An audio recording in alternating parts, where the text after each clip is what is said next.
Good afternoon, everyone, and welcome to this unscheduled council meeting of the 3rd of September 2024, which is being held in person in the Fountain View Room at the Civic Centre, 25 Ferris Boulevard, South Morang, and the meeting is also being live streamed.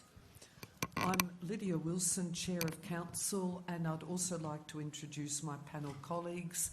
Firstly, Administrator Peter Duncan. Good afternoon, everyone. And Christian Zara. Good afternoon, everyone. And I'd also like to introduce our Chief Executive Officer, Craig Lloyd, and ask that Craig in turn introduce the members of the Executive Leadership Team in attendance today. Thank you, Chair. Good afternoon, everyone. I'd like to introduce Sarah Renner, our Director of Customer and Corporate Services, and Jacinta Stevens, Executive Manager of Office of Council and CEO. Thank you. I note that there are no apologies this afternoon. On behalf of Council, I recognise the rich Aboriginal heritage of this country and acknowledge the Wurundjeri Willem clan and Tongarong people as the traditional owners of lands within the city of Whittlesea, and I'd also like to pay my personal respects to elders past, present and emerging. I'll now read our diversity and good governance statement. At the City of Whittlesea, we are proud of our diversity and the many cultures, faiths and beliefs that make up our community. We strive to be an inclusive, welcoming city that fosters active participation, well-being and connection to each other and this land. We commit as a council to making informed decisions to benefit the people of the City of Whittlesea now and into the future, to support our community's vision of a place for all. Administrators and officers, if you have a conflict of interest in any item on the agenda, you may verbally disclose the type and nature of the interest now, but you must also make a declaration immediately before consideration of the matter in question. Administrators, are there any items for which you have a conflict of interest to declare? No, Chair. No, Chair. I also have no conflict of interest. Do any officers present this evening have any conflicts of interest in relation to any items on today's agenda to declare? No, Chair. No, Chair. Thank you. I now seek a motion to confirm the minutes of the following preceding meeting, the scheduled meeting of Council held on the 20th of August 2024. Do I have a mover? Yes, Chair. Thank you, Administrator Duncan. And a seconder? Seconded, Chair. Thank you, Administrator Zara. I'll now put the matter to a vote.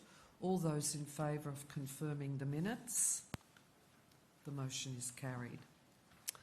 We'll now work through the agenda, commencing with item 4.1, Audit and Risk Committee Annual Report on Activity. And if I could invite our Executive Manager, Office of Council and the CEO, Jacinta Stevens, to provide a brief introduction to this item. Thank you, Jacinta. Thank you, Chair. With us today online will be our Chair of the Audit and Risk Committee, Jeff Harry. So Jeff will introduce the report in more detail and provide a detailed update from the 6th of September 2023 to the 31st of August 2024. Thank you. Thank you, Jacinta. And we will now hand over to the Chair of the Audit Committee, Jeff Harry. Thanks, Chair. Can you hear me clearly? We can hear you very clearly. Thank you, Jeff. Okay, thanks, Lydia. I'm apologising for my face not appearing, but I think we just had a couple of glitches with the system. So I wanted to just quickly say that I'm presenting the Audit and Risk Committee's activity report for the period 6 September 23 to the 31st of August 24. The financial statements were considered by the Audit and Risk Committee last week, and they are mentioned in this report today. But briefly, I can say that the committee's charter was revised earlier in the year, there were no substantive changes to the charter. They were basically procedural. So the activities of the committee have not changed. Attendance by members to Audit and Risk Committee meetings during the year has been excellent. We've had excellent support from officers as well. I believe we have delivered entirely on the annual work plan for the committee, which is driven by our charter. The financial and performance requirements of the committee have been met, and we've endorsed the annual financial report and the annual performance statement to Council, which you will consider either today or shortly. I can tell you that this internal audit plan is progressing well, and the plan for 24-25 year is underway. In 23-24, the plan has been completed. There were 5 internal audit reviews as outlined in the report in front of you. I've referenced also in the report under 7.5 compliance and integrity matters. There's nothing I need to say there, all for items 7.6. In terms of external audit, there were no significant matters raised by the auditors, and the audit has been closed out, and the management letter issued by the auditors has no significant items in it. So I've got to say that it's an excellent result for the year, and as a result of all of that, the financial statements and the performance statement have been endorsed by the committee. Final point to say is that during the year the committee assessed its performance. The outcomes of that assessment were very positive and indicated that members generally are very happy with the way the committee is completing its work and addressing the matters it needs to. Lydia, I think that covers it, subject to any questions. Thank you very much, Jeff. That was a really comprehensive overview of the annual report. Administrators, do you have any questions relating to this item? No, Chair. I don't have any questions, Chair. Thank you. I also have no questions. So we do have the officer recommendation that is projected, and I wonder if I could have a mover for the officer recommendation, including that the annual report for the period of the 6th of September to the 31st of August at attachment 1 be resolved on. I'm happy to move in that way, Chair. Thank you, Administrator Zara, and I'm happy to second the 2 officer recommendations.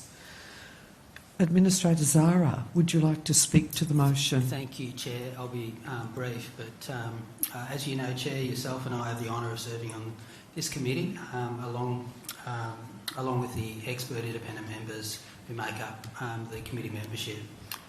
I'd like to take this public opportunity to thank our chairman of the committee, Jeff Harry, who we've just heard from as part of the reporting to Council, for his excellent leadership and close attention to the diligent work that the committee has overseen over this period.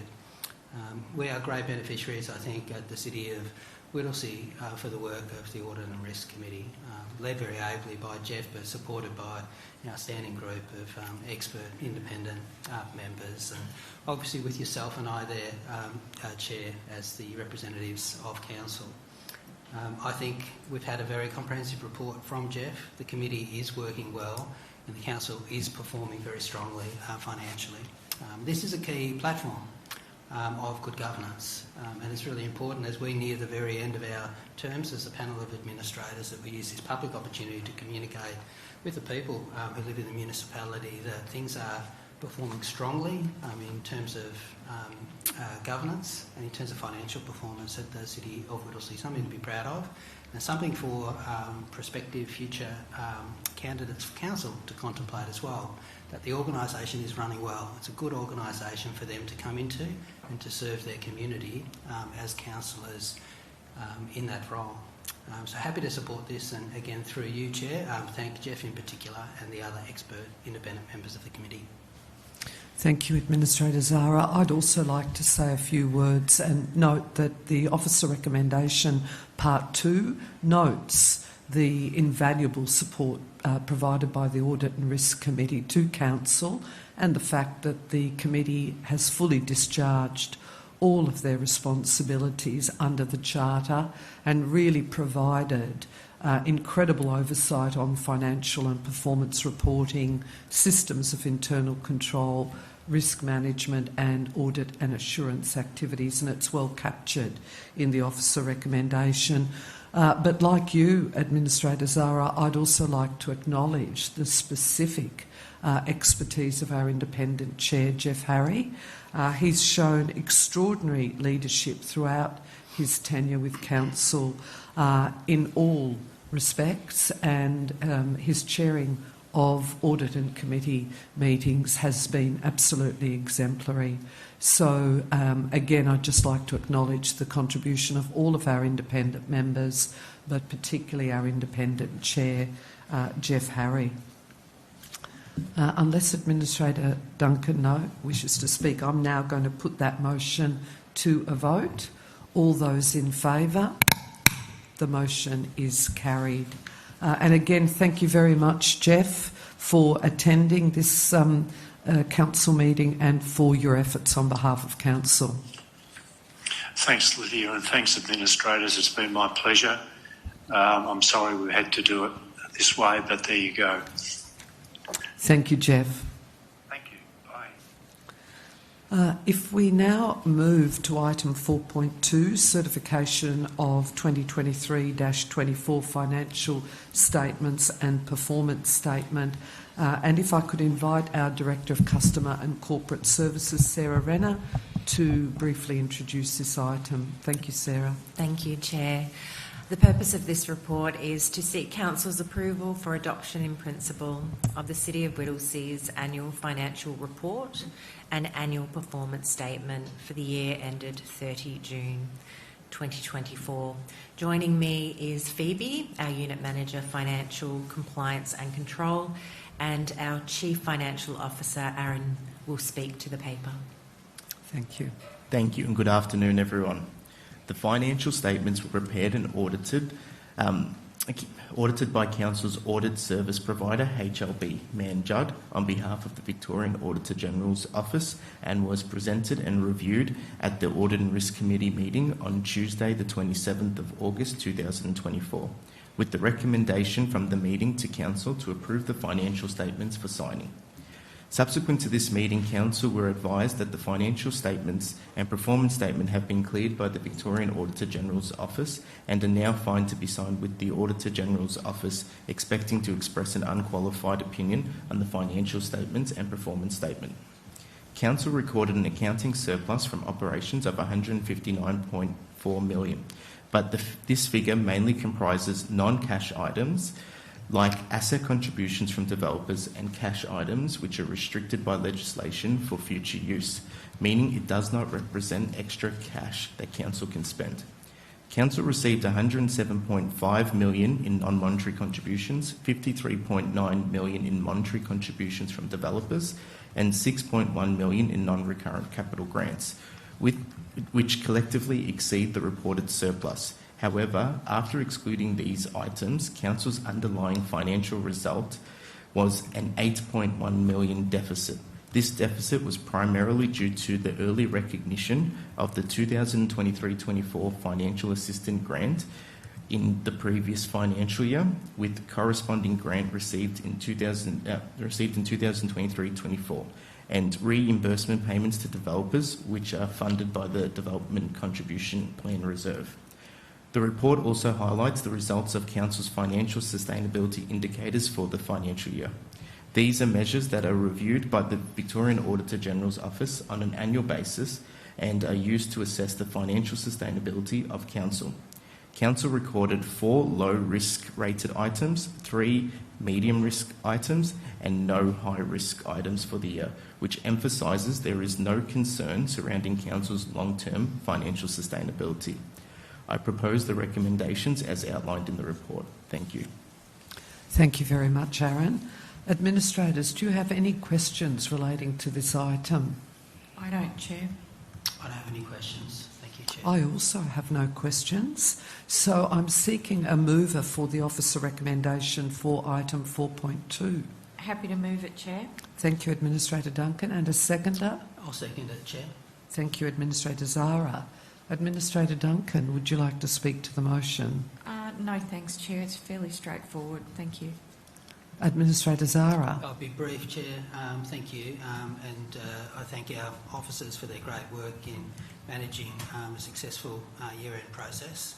And just note again the completeness of the process in all of its stages, which has led to us now having a recommendation from the Audit and Risk Subcommittee, the Audit and Risk Committee of City of Whittlesea, to the Council to endorse the financial statements. And I think, again, I just made the point that these processes, they might seem in some ways administrative, but they're absolutely fundamental to good governance and making sure that this organisation has the financial means to be able to deliver on behalf of the community. So in some ways it's not a dry financial report, it's really the thing that enables the community to have an organisation that can do all of the important social service and economic infrastructure provision that makes all the difference to amenity and livability within our municipality. So well done to everybody involved. It is great to have such a clean and unqualified recommendation come through that absolutely comprehensive process. Thank you, Administrator Zara. Well said. And can I just echo your comments of acknowledgement to the finance team for the extraordinary amount of work that has been undertaken in preparing these financial statements and the performance statement. Well done. We really do appreciate your efforts. I'll now put that motion to a vote. All those in favour? The motion is carried. Thanks again. Item 4.3 is the adoption of the election period policy, and if I could invite our Executive Manager, Office of Council and CEO, Jacinta Stevens, to introduce this item. Thank you, Jacinta. Thank you, Chair. Following community feedback between the period 21 to 27 August, officers are seeking that Council adopt the updated election period policy. So as part of the Local Government Amendment, Governance and Integrity Act, the election period commencement date was brought forward to midday on the 17th of September. To ensure that the election period policy aligns with the updated legislation, we did seek community consultation or community feedback. There were 9 unique visits to Council's Engage page, 2 downloads of the election period policy and no feedback received at the time of closing.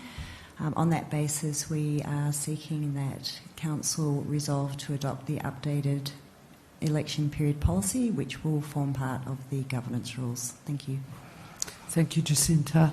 Administrators, do you have any questions relating to this item? No, Chair. No questions from me, Chair. Thank you. I also have no questions, so I'm seeking a mover for the officer recommendation for item 4.3. I'm happy to move that, Chair. Thank you, Administrator Zara. And a seconder? Seconded, Chair. Thank you, Administrator Duncan. Administrator Zara, as the mover, would you like to speak to the motion? Very briefly, Chair, this has not excited a great deal of community interest, as we can see from the number of people who viewed the page in question. However, importantly, as part of our process, we have given the community the opportunity to provide public comment, and none has been forthcoming on this, which is perhaps not that surprising. But again, we've completed an important process. We've given people the opportunity to contribute their perspective and to have it incorporated and considered as part of this meeting. So I'm happy to support it and thank the team for overseeing the process.